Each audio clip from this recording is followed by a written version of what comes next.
So I've made a video before about NBA players who peaked way too early in their careers, so now I thought, let's do it the other way around. In this video, I want to take a look at some of the greatest late bloomers in NBA history. Players who might have been good prior to their breakout season, but it took a while for them to truly blossom. Whether it was because their previous coaches didn't know what to do with them, or maybe they had problematic personalities and took a while to mature. It's a variety of different reasons. How's it going, folks? My name's Andy, and let's get started. Sam Cassell.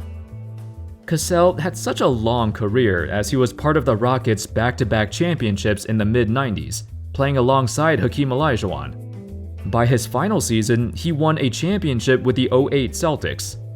The thing is, he's most noteworthy for his time in Milwaukee and Minnesota. He had his best seasons on those two teams, but that was starting at the age of 30. Prior to joining the Bucks in 1999, Cassell played for 4 different teams, and he struggled to find a stable role, as he was a guy who, well, the coaches and teams knew he was good, but nobody thought he was good enough to be a starting caliber point guard on a contender. So instead, he became a valuable trade piece that got tossed around numerous times. Eventually, he proved the critics wrong. With the Bucks and Wolves, he was part of 2 big threes that reached the conference finals. And while he wasn't the best player on those teams, in many games, he certainly played like he was. I remember how big of a deal it was when the Wolves paired KG with him and Spreewell. Yet, at that point, he was already 34 years old, but still played the best basketball of his career. At that age, he became the 3rd oldest player in NBA history to become a first-time All-Star. Despite his fantastic career, he's probably most known for his big balls dance. The infamous taunt that eventually got banned due to its excessive provocation. Hassan Whiteside. Whiteside's NBA journey has been a story of redemption. Early in his career, he had some major attitude issues, so even if he showed some signs of talent, teams were not willing to take a chance on him. As a result, he spent a few seasons playing overseas. It wasn't just about refining his game, he needed to mature. Being kicked out of the NBA was the wake-up call he needed. By the time he returned, the Miami Heat gave him a chance and he immediately went to work. Keep in mind, Whiteside was basically a complete unknown before breaking out on the Heat, but in his second season back, he averaged 14 and 12 and led the league with nearly 4 blocks a game. The season after that, he led the league in rebounds with over 14 a game. It's like this guy came out of nowhere and everyone was wondering why wasn't he discovered sooner? Well, this quote by Sam Amick put it nicely. From the time Whiteside left Marshall after one season in 2010, he was pegged by executives and coaches as what you might call problematic personnel. He had size and talent, having led the nation in blocks while with the Thundering Herd, and even turned in 3 triple-doubles of the rarest kind: points, rebounds, and blocks. But concerns about his acumen and arrogance scared executives who feared wasting a first-round pick on such an unpredictable player. His former agent, Andre Buck, said on that draft night in 2010 that Whiteside's refusal to take his medication for attention deficit disorder was to blame for the slide. Because, he eventually slid down to a second-round pick. Chauncey Billups. It's a terrible feeling when you get drafted with the 3rd pick of the draft, and then your team just gives up on you in the middle of your rookie season. That's what happened to Chauncey, who got drafted in 1997. In fact, he played for 4 different teams in his first 4 seasons in the league. For the 3rd pick of the draft, a guy who was once praised throughout his entire life, for the first time, he felt like an outcast, who nobody wanted. It demoralized him. However, in the 2002 offseason, Billups wanted to stay on the Timberwolves, but he wasn't part of their long-term plans. So instead, he made the choice to sign with the Pistons, and it turns out it was the greatest choice of his entire life.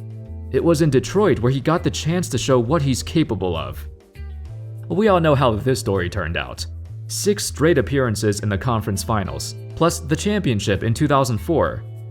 But what's even more impressive is that this continued after he got traded. When Billups arrived in Denver as an old man, he once again led his team to the conference finals. This would actually be Melo's first and only conference finals appearance as a Denver Nugget. Not just that, but Chauncey, at the age of 33, averaged the most points of his entire career. His transformation from being a former bust to becoming an all-star point guard and arguably the best leader in the NBA, that's astounding. Kyle Lowry. Similar to Billups, Lowry also bounced around a few teams early in his career with no organization willing to keep him long-term. Toronto was the first team to reach out to him and say, "Hey, we want you to lead this franchise. We want you to be a cornerstone for this new era of Raptors basketball." And soon enough, the franchise had their best string of years ever as Lowry made 6 consecutive All-Star teams, culminating in a championship. Despite having no stability in his career prior to joining the Raptors, he needed to take this opportunity and run with it.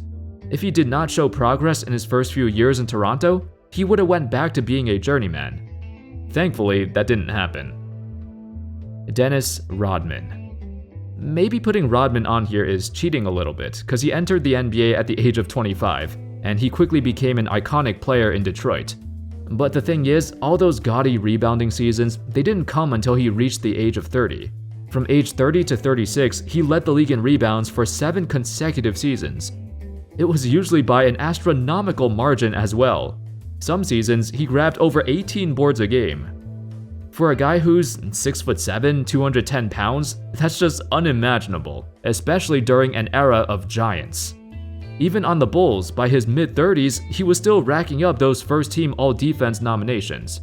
Rodman was so good for so long. And from the looks of it, you never would have guessed his age either. The way he played is very youthful and energetic. Ben Wallace. The greatest undrafted player of all time. No question about it. 4-time Defensive Player of the Year and a Hall of Famer. But the thing is, it really took a long time for Wallace to get recognized. The issue was, back then, very rarely do you see a defensive-minded big man get paid the same amount as a star who scores a lot of points. Wallace, in a similar vein as Rodman, he showed the world there's more to basketball than just buckets. He changed the reputation for big men around the league. I would go as far as to say that he changed the way teams valued defense. Nowadays, every team loves having a defensive-minded big in the paint, but more importantly, they love the versatility. Wallace was a true all-around defender. While he was strong and stoic, he was also very quick on his feet and could switch onto wing players in a pinch. An underrated aspect of his defense was how quick his hands were. Very rarely do you see a big man average nearly 2 steals a game in their prime. Even as he got older, when he signed a hefty contract with the Chicago Bulls, he immediately turned them into the best defensive team in the league. They went from 7th in defensive rating to 1st, with him being the only major addition that offseason. Steve Nash. In hindsight, we all look at Steve Nash as one of the greatest point guards of all time.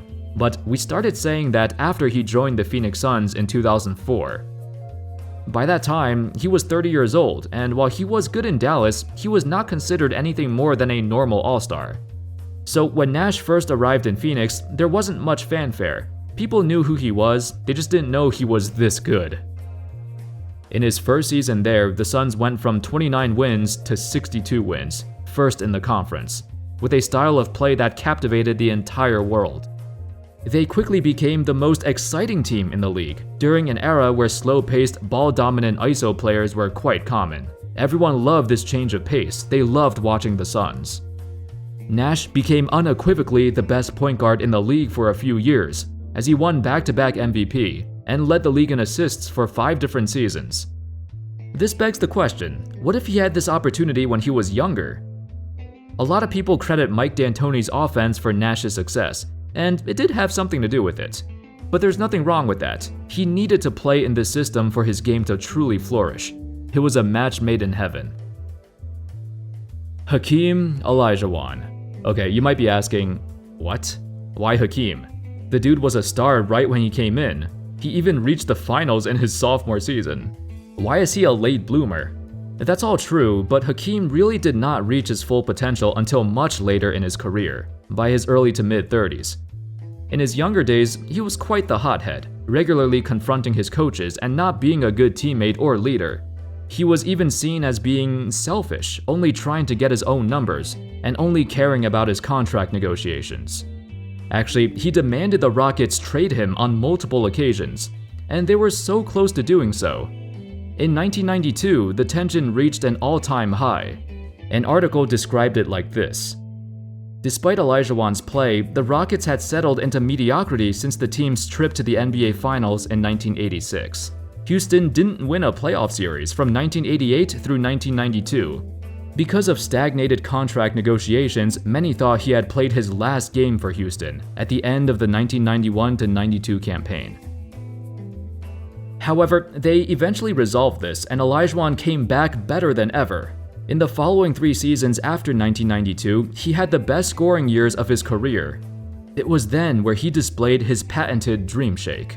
He spent those off seasons working to perfect his footwork and spin moves, and finally gave it his full effort to bring a championship to Houston."